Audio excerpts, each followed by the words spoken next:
kamusta kayo? Hope you're all doing well and welcome back to my channel, 1111 Pinoy Tarot. This is a general reading, not a one-to-one, so hindi po lahat ay makaka-resonate. However, you can watch your moon, rising, and Venus placements dahil minsan mas nakaka-resonate kayo doon and nakakakuha kayo ng mga additional na mensahe or information na para sa inyo. Please subscribe, like, comment, and share, and please tap the bell for updates. Maraming salamat sa iyo, Leo. Let's see what are the energies and the messages for you. Ano yung mga paparating na mensahe at mga gabay para sa Leo? Leo. Guided messages, mga gabay para sa Leo, energies and messages. Insights for Leo. Leo. Okay. The Magician. Okay.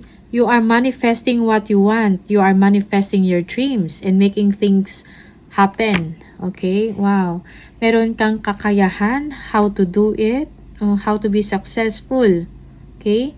You just have to use your skills, your talents, okay, your initiatives. Okay. Ace of Swords, victory and success. Wow. Okay, nagkaroon ka ng mental clarity. Kung meron kayong doubts before or meron kayong inaantay.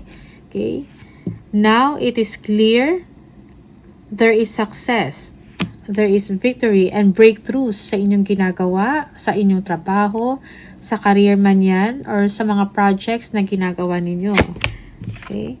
Yeah, you have to release your heartaches or disappointment. Okay. Forgive yourself, forgive someone. Okay. Kung meron mga past pains and past hurts, you have to let it go. Yeah, yung iba sa inyo, merong some areas of your life that you are disappointed. Okay.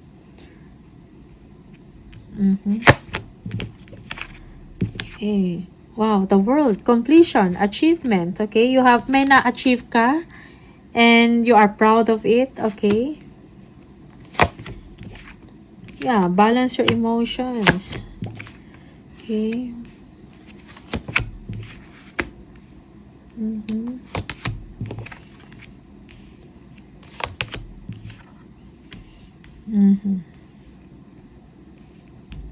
Tingnan natin.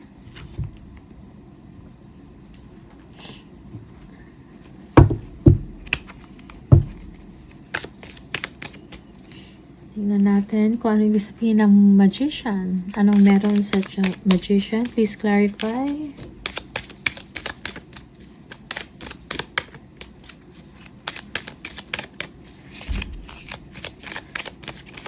Magician. Ten of Cups. Yes. You are manifesting happiness. Okay. Material wealth. You are doing well sa inyong ginagawa. Okay. Temperance. You feel good about your situation right now. Leo. Okay. Your emotional and material needs are met. You feel good about it. Maybe you receive something, a fulfillment, achievement na matagal mo nang inaantay. Okay. Tingnan natin. Ace of Swords. Okay. Okay. So, na-recognize ang inyong hard work. There is success sa inyong ginagawa, sa career nyo, sa projects nyo, or personal or passion project. Okay. This is something rewarding yung ginagawa ninyo. Leo, there is success. Okay. It is doing well. Yeah, Six of Pentacles. You are receiving money. Okay. And fairness. Yeah, for some of you, you are receiving gifts. You are receiving attention and time. You are receiving money. Okay. Or this is you, Leo. You are giving someone money. Yeah. Just take what resonates for you and leave the rest. Three of Swords. We'll see. Bakit may Three of Swords?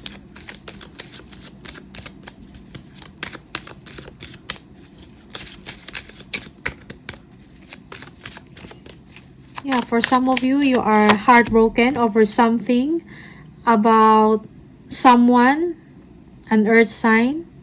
Okay? A Taurus.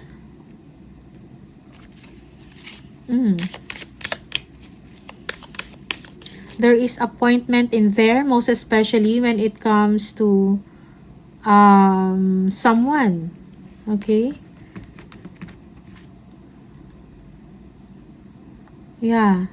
Merong hindi fair na nangyayari when it comes sa kaperahan.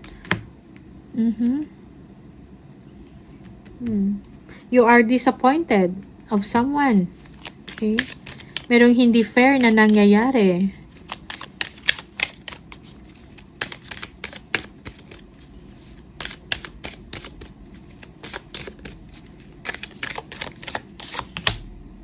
Yeah, Page of Pentacles. Okay, about financial matters. Maybe someone is receiving enough. Maybe this is your partner, your husband, or your wife. And there is no fairness in the situation, most especially when it comes to money. Merong disappointment. Okay? Yeah.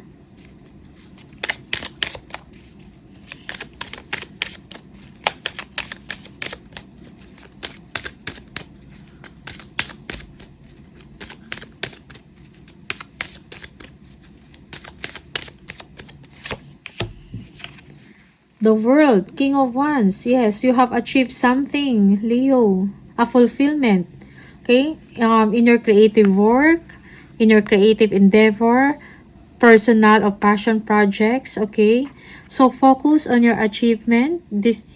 Parang rewarding para sa inyo to, ang inyong ginagawa. Okay? You have accomplished something with pride.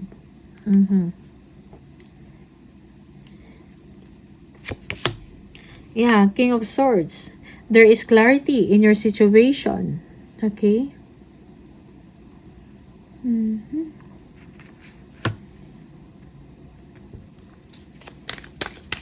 There is a sense of strength and authority within you. Okay? Okay.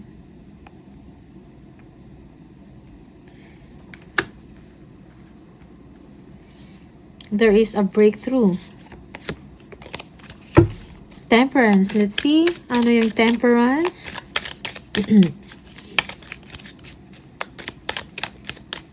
Temperance. The Chariot. Again, victory, emotional, and logical balance within you. Success. Okay? Parang it is meant to happen. You are just letting things to unfold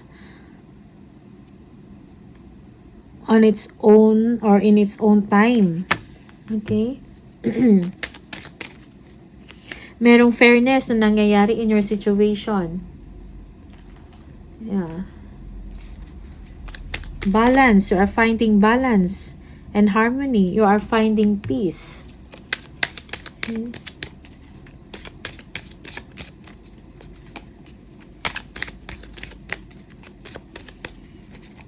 You are finding peace because of the success in what you are doing. Sa trabaho mo to or sa career. Okay?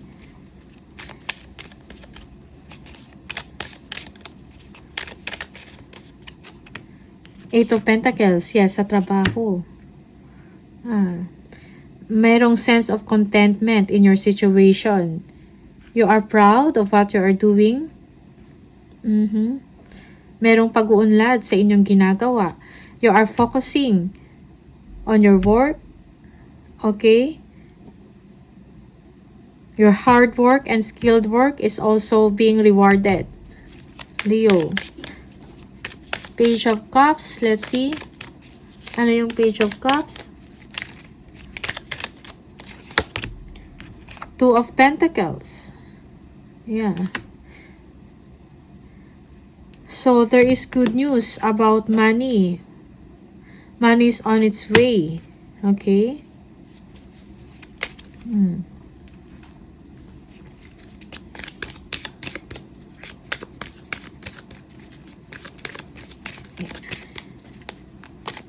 Yeah. Or some of you, you're going to make a decision about someone. Someone is interested in you.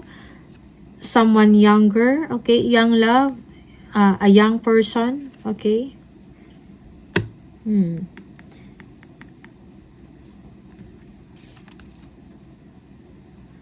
Yeah. It's like you're going to make a decision about this.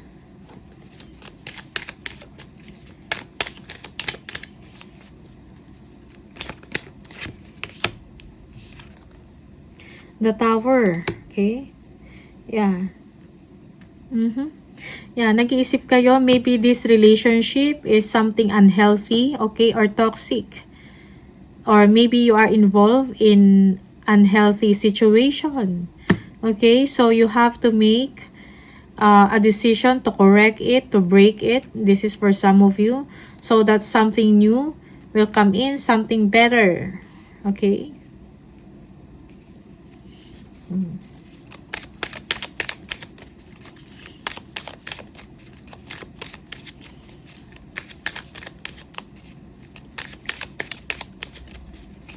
Knight of Swords. Knight of Swords, you are confident. You are in defense mode for some of you. Okay.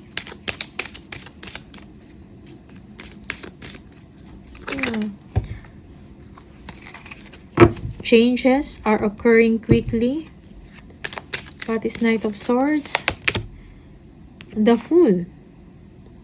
Taking chances on something. Okay.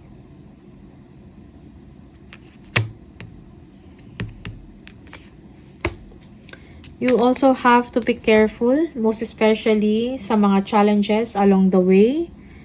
Okay.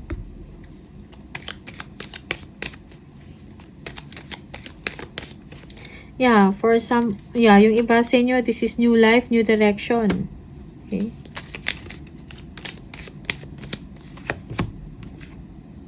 And 7 of Pentacles. Yeah.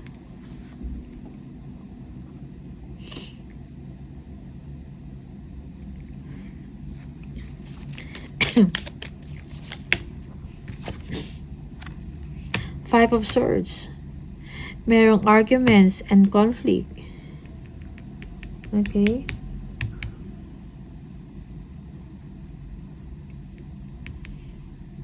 You know you deserve better, Leo. So you will be moving on in your situation. You don't want arguments. You don't want conflict. Yeah. Okay. Someone yeah, someone wants to take a chance in you, okay?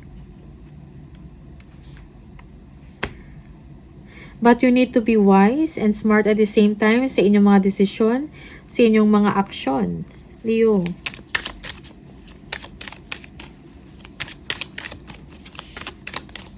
Give me Five of Pentacles. The Strength. This is you. Okay? So you are showing strength in your situation. You are moving on.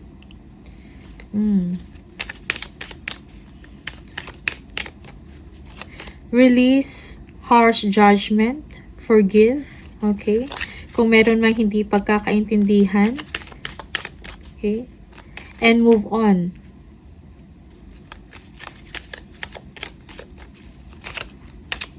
Seven of Cups. Ano itong Seven of Cups for Leo? The Empress. Okay. Yeah, for some of you, you have many choices in your mind. Okay.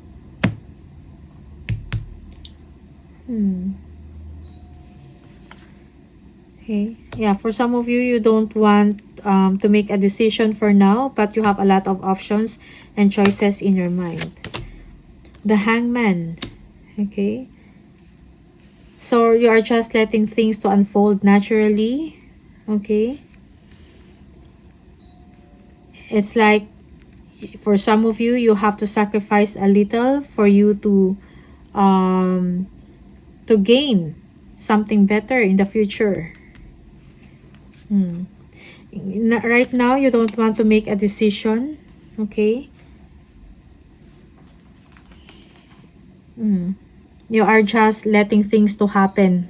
Okay, naturally or by its own time. Okay.